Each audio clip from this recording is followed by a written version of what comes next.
Because they really do see the world that if you don't believe in their way, if you don't believe in the Enlightenment and the progress of science and non-belief, then you're somehow ignorant and retarded.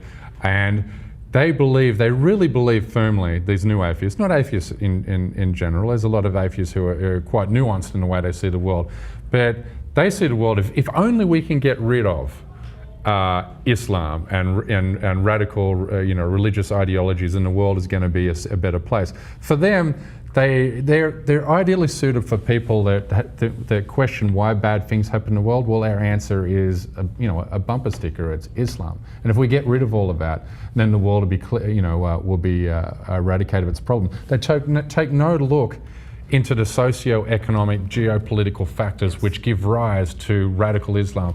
Radical Islam is only a response to the vacuum that we've often left in these countries by overtopping secular governments, and by arming these regimes with our arms for oil programs, which basically Saudi Arabia is a classic example, and that's where the most radical strain of Islam comes from. Now, with Saudi Arabia, we get 25% of our oil needs from that country, cheap oil. Now, we put 44 military bases in that region for the sole purpose of getting access to that oil. We arm this regime with $55 billion per year in arms sales to the Middle East, which goes to these autocratic regimes. Now, once we arm these regimes, it's for the purpose of these regimes twofold: to protect invasion from their neighbours, and to also so the ruling elite, these autocratic regimes, have total control of the oil wealth. That wealth is not shared with the people of their country. So you have 35,000 Saudi princes who every month receive almost $50,000 per month for just being alive. That's their monthly go piss it up a wall money. Whilst the rest of the country is living in impoverished socioeconomic conditions with no hope. And they know that the reason that their economic conditions are that way is because they see our fucking military bases in there. They know we're addicted to the oil beneath their feet. We know we're there to dominate the land they stand on. And by looking at our bases, they know that we're there to stay. That's the reason why they hate the West. It has nothing to do with any scripture or anything that's written in the Quran.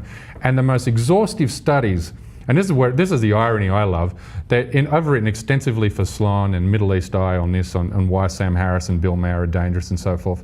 And you cite the most scientific evidence. The University of Chicago has looked into every act of suicide terrorism since 1980 to 2010. 95% of all suicide terrorism attacks have nothing to do with being religiously motivated. They're motivated by revenge, altruism even, but 95% of these attacks are against an occupying force being us. It is no coincidence that 17 out of the 19 hijackers of 9/11 were Saudis. It wasn't because they were fundamentally religious nuts. They all downloaded porn and had sex with hookers and drank beers the night before 9/11, but they were so determined and so hyped up to get our bases out of Saudi Arabia, and that was the action they were prepared to take. And they saw that as an altruistic act. So the conventional wisdom